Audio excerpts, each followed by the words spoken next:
Then the postpartum period is an emotional tornado, often full of more mood swings, crying jags, and irritability. Not only does giving birth cause your body to go through some wild hormonal adjustments, but you also have a whole new human living in your house.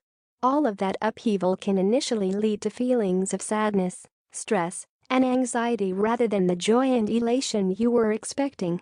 Many people experience these baby blues as a normal part of postpartum recovery, but they usually go away 1-2 weeks after delivery. However, new moms still struggling beyond the 2-week milestone may have postpartum depression (PPD), which is characterized by more severe symptoms that last much longer than the baby blues. Postpartum depression can linger for months or even years if left untreated, but you don't have to deal with it in silence until it goes away. Here's everything you need to know about how long PPD lasts and what you can do to feel better faster.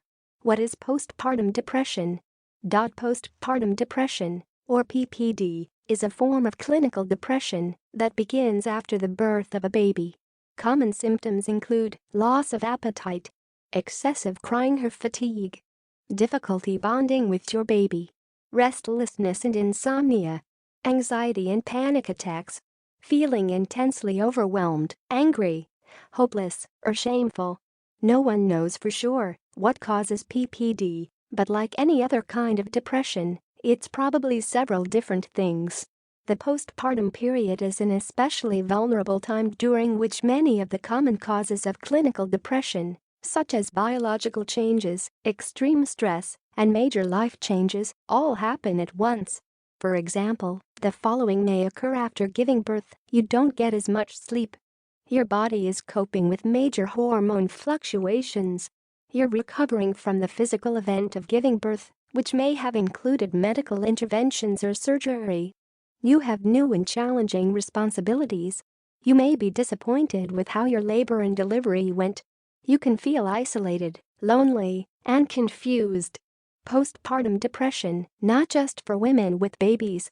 It's worth remembering that postpartum basically means going back to being not pregnant. So those who have had a miscarriage or abortion can also experience many of the mental and physical effects of being in the postpartum period, including PPD. What's more, male partners can be diagnosed with it too. Even though they may not experience the physical changes brought on by giving birth, they do experience many of the lifestyle ones. A 2010 analysis trusted source suggests about 10% of fathers are diagnosed with PPD, especially between 3 and 6 months after birth. Related to the new dad with postpartum depression, you're not alone. When does postpartum depression typically start? PPD can begin as soon as you give birth, but you probably won't realize it right away since it's considered normal to feel sad, exhausted, and generally out of sorts during the first few days after baby arrives. It may not be until after the typical baby blue time frame should have passed that you realize something more serious is going on. The postpartum period generally includes the first 4-6 weeks after birth, and many cases of PPD begin during that time.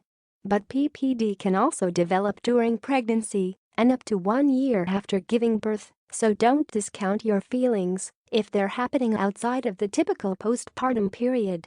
Is there any research about how long PPD usually lasts? Because PPD can appear anywhere from a couple of weeks to 12 months after birth, there's no average length of time it lasts. A 2014 review of studies suggests that PPD symptoms improve over time, with many cases of depression resolving 3 to 6 months after they begin. That said, in that same review, it was clear that plenty of women were still dealing with PPD symptoms well beyond the 6-month mark. Anywhere from 30–50% met criteria for PPD 1 year after giving birth, while a little less than half of the women studied were still reporting depressive symptoms 3 years postpartum. Why it might last longer for you? The timeline for PPD is different for everyone. If you have certain risk factors, you might find your PPD lasting longer even with treatment. The severity of your symptoms and how long you had symptoms before beginning treatment can affect how long your PPD lasts. Risk factors include a history of depression or other mental illness, breastfeeding difficulties, a complicated pregnancy or delivery, a lack of support from your partner or family members and friends.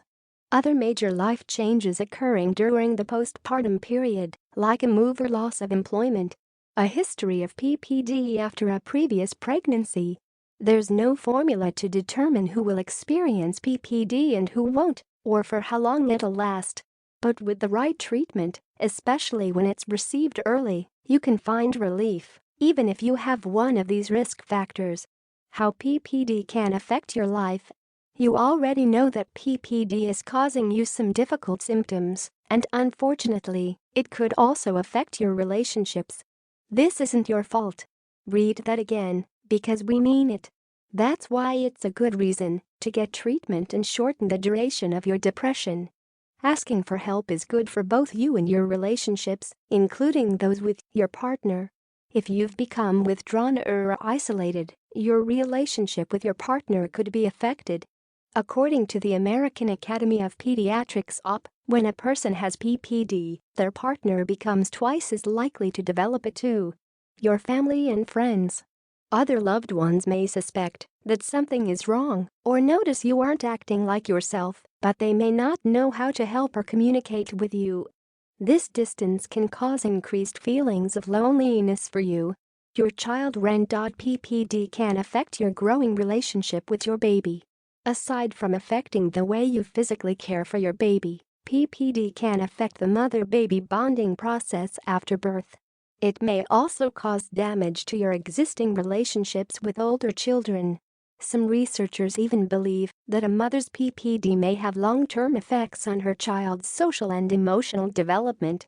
A 2018 study trusted source found that children of mothers who had PPD were more likely to have behavioral problems as young children and depression as adolescents. When you should contact a doctor.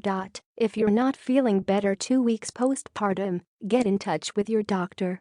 While you'll be screened for PPD at your 6-week postpartum appointment, you don't have to wait that long.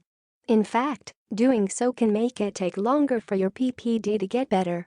After 2 weeks, if you're still experiencing intense feelings, it's probably not the baby blues. In some ways, that's good news. It means you can do something about the way you feel. You don't have to wait it out. When you do ask for help, be as honest as possible. We know it's difficult to talk about the negative emotions associated with new parenthood, and it can be scary to reveal just how much you're struggling. However, the more open you are about your PPD, the better and faster your provider will be able to help you. You're doing great. Remember, you're not to blame for your PPD. Your provider won't think you're a bad or weak parent. It takes strength to reach out, and asking for help is an act of love for you and your family. How to get relief? You can't power through PPD on your own. You need medical and mental health treatment. Receiving it quickly means you'll be able to continue loving and caring for your baby to the best of your ability. There are several options for PPD treatment, and you may need to utilize more than one strategy. There are also lifestyle changes that may make recovery go faster.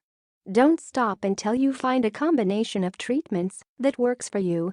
Relief from PPD is possible with the right interventions. Antidepressants. Your provider may prescribe a selective serotonin reuptake inhibitor (SSRI) to treat your depression. There are several SSRIs available. Your doctor will work with you to find one that best treats your symptoms with the fewest side effects. Many SSRIs are compatible with breastfeeding, but make sure your provider knows if you're nursing so they can choose the appropriate medication and dosage. Counseling. Cognitive behavioral therapy (CBT)